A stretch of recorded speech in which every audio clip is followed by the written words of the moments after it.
For starters, why don't we say who's who, so to introduce the personnel, start with.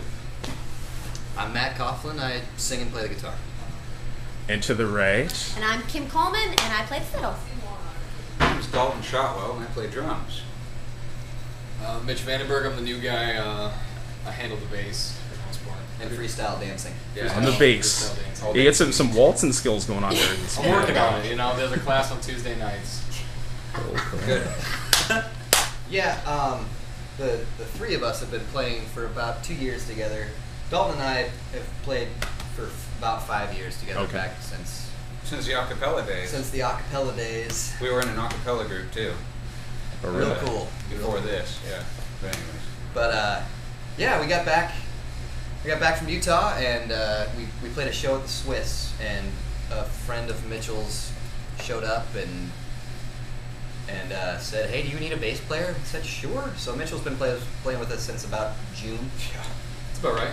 June. Yeah, because I got into country in June, so it was about June.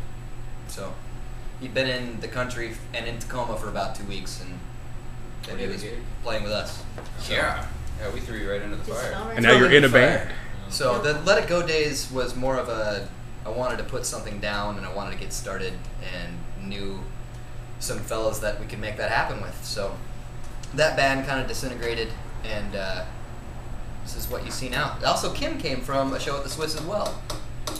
You came up after a show at the Swiss and said, "I saw you in Panamanicas." Yes. Right. Yeah. Back in the day. Many years before that, and that was it was totally blown away. The Swiss is the place. Yes. So yeah, the Swiss is the place to pick up band members. Yeah. The biggest thing, pretty obviously to me anyway, is the addition of Mitchell.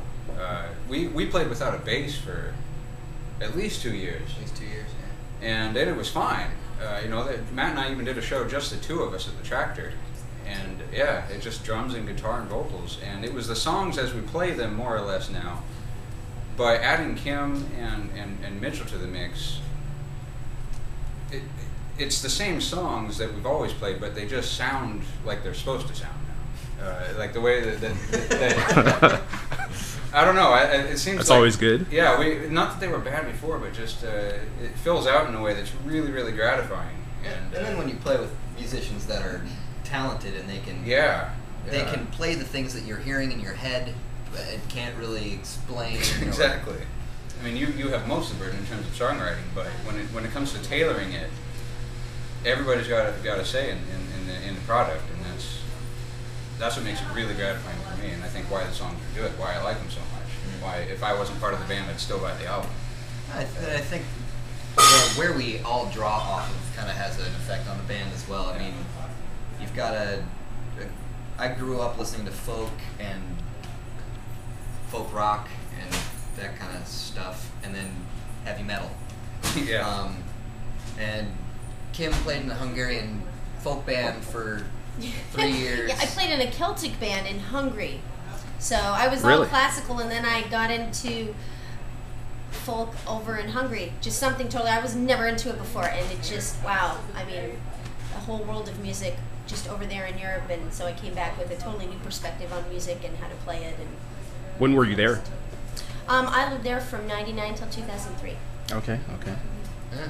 I went there to study Baroque violin and ended up doing something totally different. Getting with a band of gypsies. Yeah. So, and when Dalton and I heard her style, it really was like, It was perfect. Yep. Yeah. It was perfect. And then you put Dalton in here, and he's a self-taught funk drummer. Kind of, I grew up listening to Paul Simon, and I advise anybody to do that. Go back and grow up again and listen to Paul Simon. That's right. Go back and do it. Do it again, absolutely. It can happen. Yeah, and both my parents were bluegrass musicians, and Matt and I sang in a choir together. That's how we met, was in Choir of the West. We really, the four of us, draw pretty much every musical influence you can have. I mean, I think so. It's a pretty wide range. And So where would you say? yeah, I was going to say, I actually started in a Metallica cover band. I like Really? to think I've come a long way since then. Just playing with different people, everybody you get to, you learn, what kind of music they listen to, and it's like, all right, who did those guys listen to? Who did those guys listen to? Basically, your influences start to widen out until you don't have enough time for all the music in the world. You're just digging So I listened to Primus and I listened to all the other bass player greats of the day, and then I just learned there was more to, instead of trying to be a frontman, to fitting in and actually playing the bass player role of just shut up, keep your mouth closed, and play your bass lines. And it's you get to throw in your 2 cents, but it's through your music, and I don't know, it's fun. I really didn't answer your question. And it all comes together as Funk Tree. Yeah, Funk Tree, yeah. Funk Tree. Yeah. Going to make the record stores add yet another one of the little divider tabs category, and it says Funk Tree. We'll be the only ones in it. No, we just Right between the country and the world music section. Yeah, exactly. We've got a catchy name for what you do, but apparently you've not settled on a permanent name for the band. So what are some of the I heard you toss out a couple, like, as you were setting up. What's the Yeah, well, the idea what are you leaning behind toward? it was you get together with a couple of really good musicians and you realize that it's not all about me, and I want to showcase these guys, and these guys, you know, I don't know.